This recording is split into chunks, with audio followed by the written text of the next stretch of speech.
Hello friends, a warm welcome from Aussie's group. Hope you all are doing well. I'm Malcolm, your PTE coach, and along with me I have Master Trainer Gaurang as well. Hello sir, how are you today? I'm fine, Malcolm. How are you? I'm fine. Thank you so much for being here, Gaurang. Gaurang, we have done almost 9 to 10 sessions before this one Yes. in our PTE Live series. And today, again, a very important task of the reading module. Right. So, what can we say about that task, Gaurang? Today's task is the first set of fill in the blanks that come in the reading module. Right. That is drag and drop fill in the blanks. Right. Or just reading fill in the blanks. That's right. Possibly the most or maybe the second most important task in the reading section because it contributes a lot of marks, carries a lot of weightage. Right. And if you don't understand it properly, it can be one of the most time consuming tasks. Right, and it can just mess up your score as well if you don't do it the right way. Yes. Malcolm, how many questions do we normally have in these? Roughly around 4 to 5 questions. Can be generally between 2 to 5 questions. Okay, but yeah, they have been mixing it up, so there's no guarantee that you will have 5 or you will have 2. That's right. All right. And Malcolm, what is usually the pattern that is followed in this? Right, so basically there's a small passage on your screen which will have few missing words. How many missing words? Maybe around 3 to 6. And right below the passage, we generally have double the number of options. Okay. So let's say we have a passage with 3 blanks, we'll have roughly 5 to 6 options. 4 blanks, maybe 7 to 8 options. Something like that that's what happens in the test. And how long is usually the passage? The passages are generally not very lengthy in this task. They are not lengthy, to be honest, they're not very lengthy. And what kind of topics do the passages generally cover?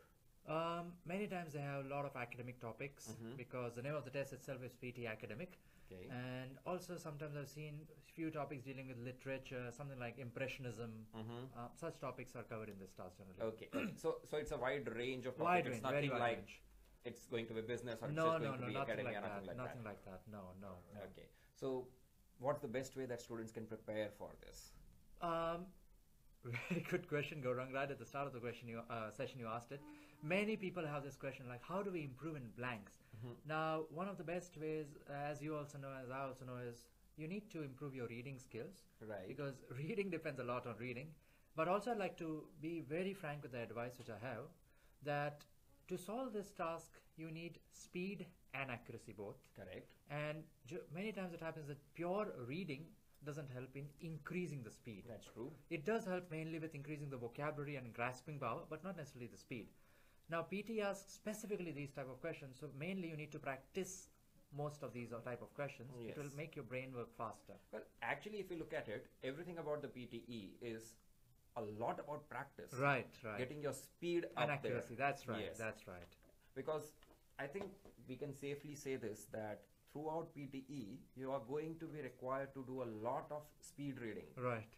Not get really in depth into it, but skimming, understanding, grasping quickly, and answering quickly. And just to make matters light, I would like to share that when you Google, they want the test taker to, get ready that it's going to be a fast test. Right.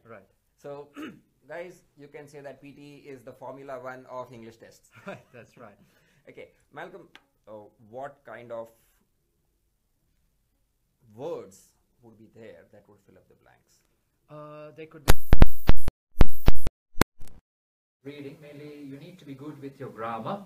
Also, you need to be good with your tenses. Okay. And in the blanks, many times you have verbs. Sometimes you'll also have small prepositions like in, on, at. Sometimes you can also have adverbs. Generally, adverbs end with ly. And also sometimes you can have adjectives. So it can be the full range of grammar. Right, definitely. It will be the full range of grammar. And also the reason is that this task also affects your vocabulary score very heavily in the scorecard. So yes, grammar and vocabulary combined, 2 in 1. What's the importance of collocations? Very important, very good point you brought up, Gaurang. Collocations, very important topic. Now, what are collocations? For example, there are 2 types of collocations mainly. First are what we call academic collocation words. Right. And second are words which are collocated by grammar, so grammatical collocations. For example, we prepare for something, we do not prepare in or on something. Right. So the word prepare and for has to go together. Okay. Another example could be I make a living and I earn a living. Okay, But you cannot say have a living. that's true. Doesn't make any Or sense. I am committed Right. to the cause. Right. You cannot say I am committed for the For cause. the cause, that's right. To something, that's right. So you are committed to something. These are grammatical Grammatical collocations. that's right. When we talk about regular collocations or academic collocations, then you can have words like World Wide Web. Right. That is a collocation. Or you can say academic performance. That's right. That is also an academic collocation. Right. There are hundreds of collocations that we use every day Right. in our vocabulary, That's but right. we are not really aware of them. Right. And the good thing is that PT actually wants to help the test takers, and that's why they've given a list of academic collocations, and this list has roughly 2,500 collocations. That is a massive list. But also the thing is that PT has handpicked these collocations from a list of almost 25 million words. That's what they've written on the website. Wow. So when PT itself tells us that these are the most important collocations, obviously it's a no-brainer. We should go through the list at least once. Absolutely. We have a question from Kamalpreet Singh. Thank you for asking the question and for joining us live, Kamalpreet. Some tutors in the market say that do not attempt multiple choice, multiple answers in reading and listening, as these questions waste time. What is your opinion, sir? Malcolm, what would you like to say to that? Now this can be construed in different ways. Mm-hmm. Ideally, do not attempt multiple choice questions. What does it mean? You just leave them. Obviously no point leaving them. Yes, you should not skip them totally. At least if you want to try your luck, you can just mark one of the options. Mm-hmm. So even if it's right, you get 1. Even if it's wrong, you get a 0. Right. So, Kavalpreet, the idea here is that you should not be ignoring or skipping any questions. Right. Ideally, if you are not sure of the answer, just select one option which seems to be the best answer. Select that and click next and move on. Right. Yes, you should not be wasting too much time on it. Most tutors are unanimous in saying that you should not be wasting too much of time on it, because on an average you have got only about 2 minutes to answer each question throughout the test. Okay, so don't ignore it completely, but don't waste too much of time either. Just select one option, move on, and you're done. Right, that's right. So we hope we answered your question, Kavalpreet. Yeah. In case you have any other questions, you can always write to us directly or leave a comment on this video, and we will be happy to get back to you. Right. Okay. Well, getting back to our topic of fill in the blanks. Right. So as we said, there are 3 to 5 blanks in a passage, and we will have 2 to 5 passages. Right. What is the scoring pattern? Right. Now, very straightforward scoring is there in blanks. For every right blank, you get plus 1 point. The word they use is credit. For every wrong blank, you get 0 credit. Okay, so there's no negative marking. Not at all. There is no negative marking at all. So roughly, you can just imagine 3 to 5 questions per question. Let's say 3 to 6 blanks. So roughly, you can imagine around 15 to 20 credits or points from this task. That is a lot of credits. Lot of marks, lot of points. Yes, that's right. Now, again, this is something that you need to understand here. It's credits, not marks. They haven't specified as to whether a credit equals a mark. So it could be that some credits carry more than 1 mark weightage, and some credits carry less than 1 mark weightage. Right. So what we have found from experience is that these give a lot of marks for your reading score. Right. So in short, actually the only target in PT should be 90 each. And if you're looking for 90 each, you need to get these blanks correct anyhow, because in PT, reading is the trickiest module generally, along with listening. And depending on the vocabulary, reading can become difficult just like that. Absolutely, yes. So that's the problem. Another question that a lot of students often have is, how are these blanks different from the other blanks that come in reading? The other blanks which come are called reading and writing fill in the blanks, which means that also they are drop down blanks.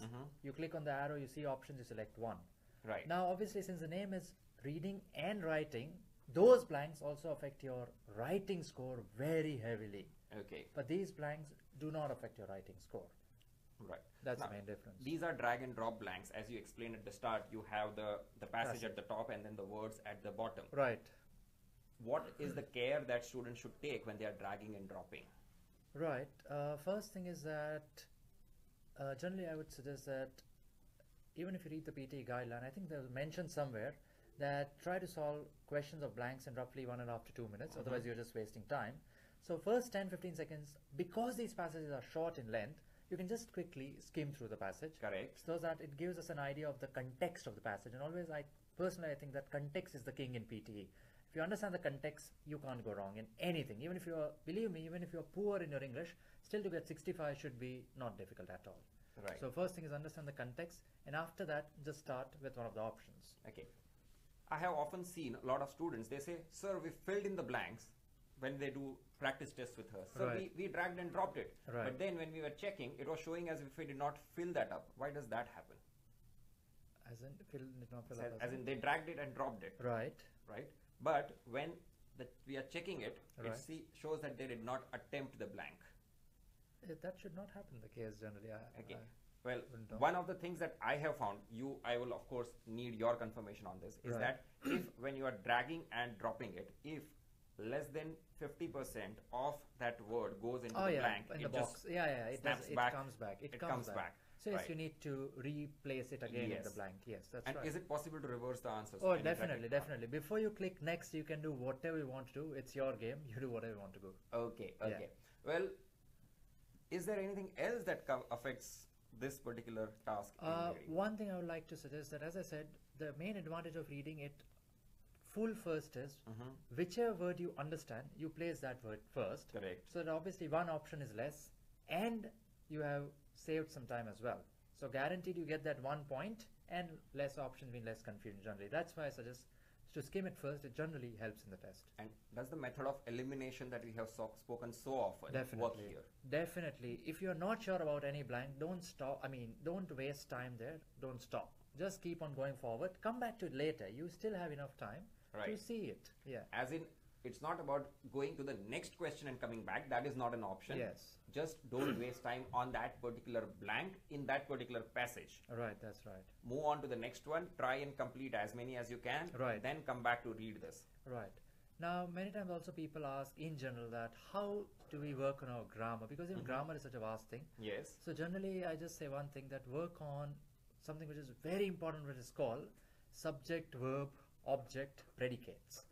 If you're good with predicates, mainly the subject, verb, object placement, believe me, however difficult the blank is, if you understand it once well, throughout your life you'll not make any mistake in blanks mainly. And in blanks, we also often come across simple changes. Sam goes to the temple, Right.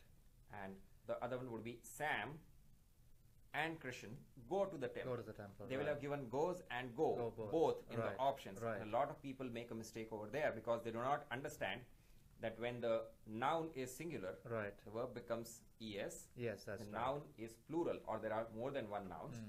The verb becomes Without just the S. without the es. Right. That's You right. need to be aware of these as well when you are doing the reading and writing, or the drag and drop fill in the blanks, that is the reading fill in the blanks. It applies in both places. That's right. So this is the basics of grammar Right, that we grammar, are talking about over grammar. here. Very And important. we cannot stress enough on the importance of grammar for your reading section, especially for your fill in the blanks. That's true. Also, one more thing which I can add is even when vocabulary fails and even when grammar fails, try to make some sense of the tone of the passage. Right. For example, he has a harsh tone. So, or he has a harsh voice. What does it mean mainly? It's something negative. Yes. And something like she has a sweet voice.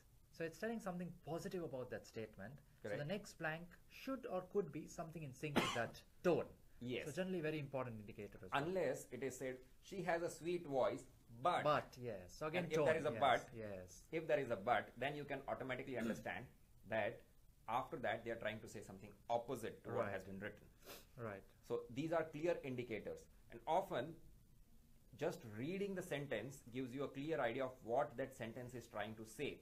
So you might not know the exact word that needs to come in there, Right. but if you are sure of the meaning, and if you look at the options given below Right. and eliminate the ones for which you know that it is not the right one, you can arrive at a safe conclusion as to which will be the correct one. Correct. Right. I think we have covered everything that needs to come into this particular reading fill in the blanks, drag and drop fill in the blanks. Is there anything that you can recall, Malcolm? Not really. I think we have covered most of the things. Yes, we have actually given you a lot of information that we would usually share in our class. Right. And we also have one more question. Sometimes we get difficult fill in the blanks, unable to decide how to deal with it. Even sometimes we have no knowledge about the subject of that passage. Let me know how to deal with those difficult ones. Good question, Nida. We already did a small discussion on this. We will once again elaborate on it. Malcolm, if you can do the honors. Now, first thing is that you are right. We may have difficult passages where we may not know the meaning of the words, neither the context. But Nida, since this is a test, everything you should not expect it to be easy. Generally, there is one passage in drag and drop blanks, and generally also could be one more passage in the drop down blanks, where even after solving the blank, you'll not have the confidence. Right. Even happens to us, I think. We are no exceptions. So it's not that everything is going to be easy, but still, as I said, you will have to use the main grammar in the sentence. Yes. Generally, the words before and after the blanks, for example, we gave the example of the word prepare for. Now, let's say there's a blank and there are two options, foresee for and prepare for. Correct. Now, the right answer will be what? Prepare for, not foresee for. Correct. Because you cannot have the word for after the word foresee. Yes. Something like that. Prepare for the future, foresee for the future. You can't write that. You can only say foresee the future. You That's cannot say right. foresee for the future. Right. So you need to understand the grammatical collocations. Right. Even if you don't understand the full context Yes. or the exact meaning of the passage, if you know your grammar, more often than not, you will find that just with grammar, You can solve them. you can solve the question. That's right. Also, with relation to this, you will come across tough ones. You will come across words in there which will confuse you. Yes. You might have something like foresee and predict. Right. You will be confused. Very similar. Predict the future, Right. foresee the future. Right. Which one goes in there? Both would seem correct. However, if you have read the passage, if you have read the sentence before it that, and the that's sentence after it, more often than not, it will be the grammar that will tell you, guide you, yeah. which will be the correct word to fit into that blank. Right. Because unfortunately there is no, shortcut to get 90 in reading. Yes. If you're getting 90 in reading, then obviously you need to be good with English, or you need to be lucky, or both. Yes. And for reading, there's only one sure short way, and that is Practice. to A lot of practice, yeah. practice, and practice. Practice, that's right. That's right. And if you want to get better, then I think you can just practice blanks from other tests, like even TOEFL, I think. Yes, Slightly TOEFL, better, GRE, GMAT, GMAT, everywhere. Wherever you can find English, fill in the blanks, just start solving them. Right. Because generally the level could be a bit higher than Yes, PT, so it yes. definitely helps. And of course, fill in the blanks are possibly the oldest question types in an English test. Right. We have been doing fill in the blanks, I guess, from the time we started learning English. True, that's true. It would earlier be just one sentence, 4 words and then a blank, 3 words and then a blank, and then we started going to more and more complex fill in the blanks. So this is just a natural progression in that. Right. If you have been studying English from the start, this should not be a challenge. Right? Nida, thank you once again for asking the question, and do let us know if you have any further doubts. We would be happy to help you out, and we would be happy to give you the answers. Definitely. Malcolm, how have our scores been for the last week?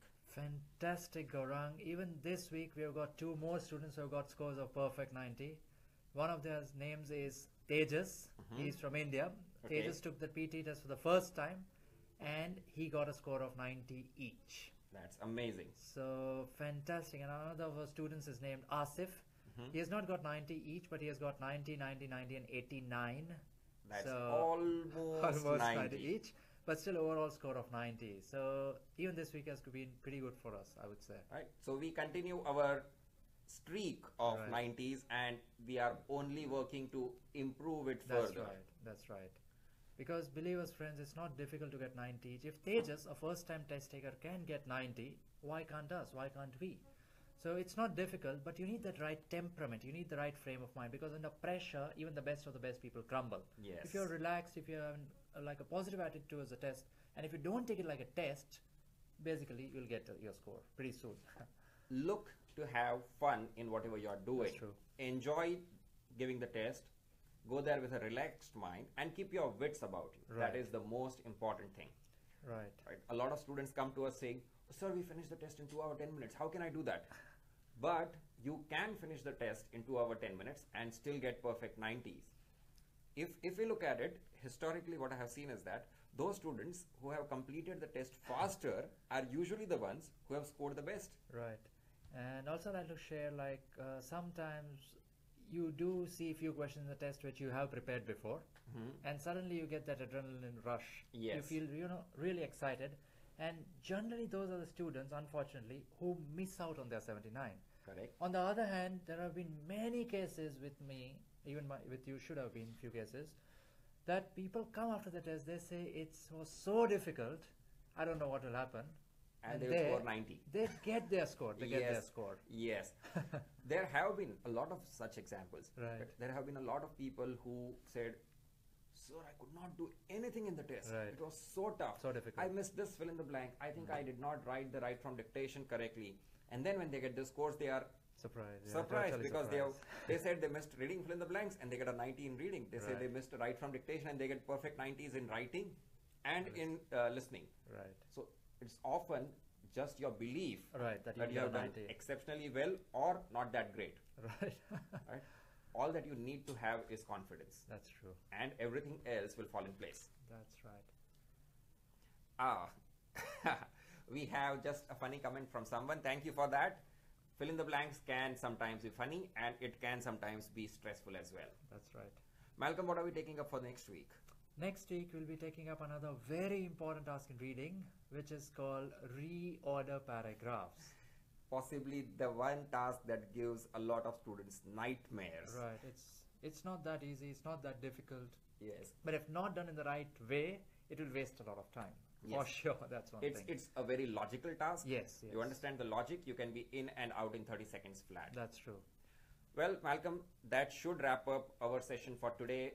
We have had another great week. We are looking forward to more great weeks. Definitely. And we will be back with our live session next Thursday. Till then, stay tuned with us. Keep working hard towards your PTE scores. And remember, think PTE, think Aussies. Cheers.